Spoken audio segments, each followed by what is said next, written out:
Oh, howdy. So, just jump into this.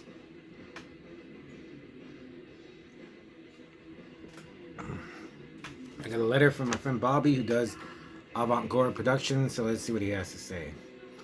Hey, good to hear from you. Time sure flies by. I remember when Night of the Bloody Tapes was just a thought you had. Already on number 13. Keep up the great work. I haven't had much free time, so not only have I not checked your videos out for a little while, I have a giant stack of music from trades to listen to and an even bigger pile of movies to watch. I also think that $20 is too much for a tape, especially from a small local band. The most I ever put on a mannequin seller was $8 or $9, and even though it was all DIY handmade and had extras with it, I still felt like an ass asking for that much. This release I sent you last with the 6x9 class envelope, I've only been asking for 10, and that's shipping too within the US. Shit. If I put $30 on one of my tapes, I wouldn't. Not one person would buy it. I haven't checked out the new Evil Dead Rise, but my girlfriend wants to, so I will probably see it sooner than later. I have been reading about Centipede horror for decades, but never watched it. They freak me out, so I feel like that fuck would literally get under my skin. Thanks for the T-zine. I've been curious about those. I read a review last year on that Red spells red, and once I saw animal cruelty stuff, it instantly turned me off. Please pass around those ad stickers. Until next time, Bobby. P.S. Which Richard Lehman book has been the most fucked up so far? Ooh, that's a good question, Bobby. Jesus. I'm just thinking Endless Night, man.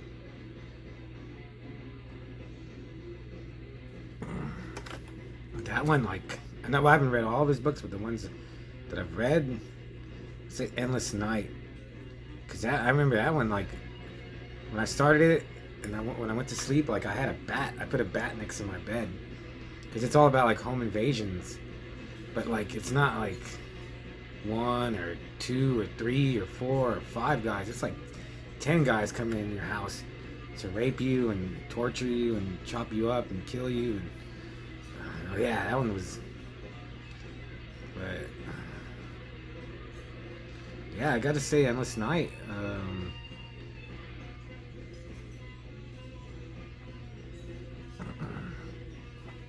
So I'm gonna review a movie that actually kind of reminded me a little bit of a Lehman novel, 1982's One Dark Night. I don't know if you've heard of it. It's directed by Tom McLaughlin and Mike Schroeder, written by Tom McLaughlin and Mike Hawes. I looked it up. Tom McLaughlin, he also directed Friday the 13th Part 6, Jason Lives. That's one of the best ones. It stars Meg Tilly as Julie, Robin Evans, E.G. Daily, Adam West. It's a real small cast. Okay, there's this podcast called Podcasting After Dark, and I listen to them. They review a lot of movies that I like, a lot of 80s stuff. And one movie they reviewed that I always kind of liked, but after listening to the review, I need to check out Mutant. So I was like, yeah, Mutant's pretty good. And then they reviewed Night of the Living Dead, the remake, which I did like. But listening to their review made me watch it again, and now I really like it. So,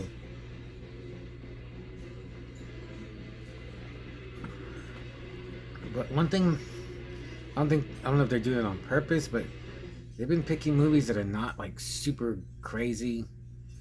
They only review stuff Lady Terminator or Mystics in Bali or Dangerous Seductress or Seventh Curse. They kind of stick to just your normal 80s fare of genre films, but they've picked some movies that aren't super crazy gory, but just they're really good. And I remember seeing One Dark Night and not really liking it. I thought it just seemed I was like, what the hell is going on? There's like really nothing to this, but I wanted to watch it again. I'd actually seen it a lot, or saw some of it. I don't know where I saw it, on TV, cable, but then when I got Amazon Prime, it's on there. It's still on there, so I watched it. And first off, the Amazon Prime, the copy they have or whatever, it's okay. It's like, really, it's like VHS quality, not even like the best.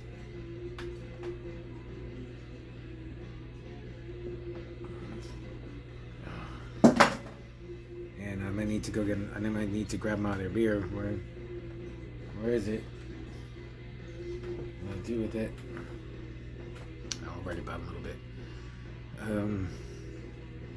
Yeah, it's not the best quality, but it has a really cool artwork, cover art. But then I just looked it up. It has even more awesome cover art for one of the Blu-rays. So anyway, it's high school kids. Meg Tilly is named Julie, and she's trying to join this club called the Sisters. These 3 girls. It's only 3 girls, and E.G. Daly's one of them. And they're putting her through these tests, but really the lead girl, Robin Evans, that's the actress's name. I think her name's Carol in the movie. She doesn't like Julie because Julie's with her ex now that she's still like hungry for, and she's just like kind of torturing Julie to get into the club. So her like the final thing she has to do to get into the Sisters is to spend a night in this mausoleum. And then, this is what reminded me of Layman. There's a whole other story that has nothing to do with Julie and her wanting to get into this club. There was this, this guy, he's called Raymar. He had just died, and he had, like, telekinetic abilities, I guess you would say. And telepathy, telekinetic. And he just died, and they found him in his apartment with like a pile of dead girls. That was pretty cool, actually. So they buried him, and Julie has to spend a night in the mausoleum he was just buried in. Meanwhile, his daughter is like uncovering she didn't really know who he was. And she's married to Adam West, by the way. So it's like her finding out who her father was and how he was using his power to kill. And Julie spending the night in the mausoleum, and eventually they're gonna intersect, which is what Layman does a lot. So I really like that, because I'm just so into it now from Layman. A lot of his books are like that. Oh, what's his book called? God damn it. I can see the cover. Knife. Maybe I'll think of it later, but yeah. A lot of his books, he'll have 2 separate stories and then intersect, just like One Dark Night. And actually, it's just like an all build up to the last 15 minutes, which is actually pretty good. It could be like the best episode of Tales from the Dark Side or Tales from the Crypt. Actually, it doesn't seem like a Tales from the Crypt. But incidentally, like, it's in a crypt, so it just doesn't seem like it would be a Tales from the Crypt. But like Monsters, I could see like a Monsters, any anthology, like horror TV show from the 80s. So, Julie spending the night in the mausoleum, and then the sisters, like, they're torturing her. They're like scaring her. They're in there creeping around, throwing stuff at her, making her get even more scared. And then Raymar, like, just the force. I guess he just lived on after death.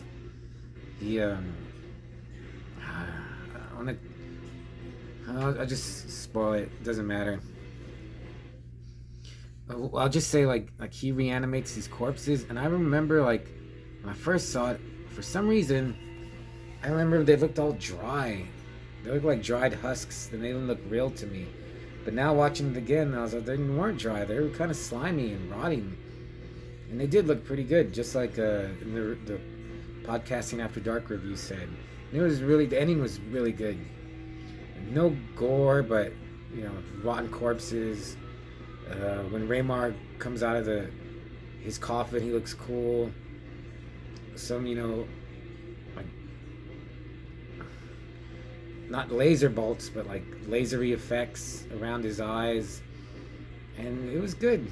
Oh, just one thing, I was just so tired. Like when I was watching it, I was actually just falling asleep. But it's not because of the movie. But actually, that kind of helped. That kind of added to the atmosphere because it's a movie like you should watch in the dark, and kind of like if you're just kind of out of it. I was totally out of it. So yeah, now with this third, well, like second and a half watch, I really liked it, and I would like to get a copy of it. Yeah, there's no nudity, no gore, no cursing, nothing disgusting, nothing really. Well, the corpses look pretty gross. They're pretty nasty, but there's nothing sleazy about it. Kind of like in that way, it reminded me of a movie like Shockwaves. I keep also The Lady in White. I remember that scared me. The Lady in White. Is that what it's called? With Lucas Haas. And then what else? The Fog has its moments of like gore. Like The Fog, just more atmospheric, just almost just like I remember reading a review a long time ago. I think it was actually Return of the Living Dead. But it said it was, and I don't actually think this fits for Return of the Living Dead. But it said it's like good old tell me a scary story movie.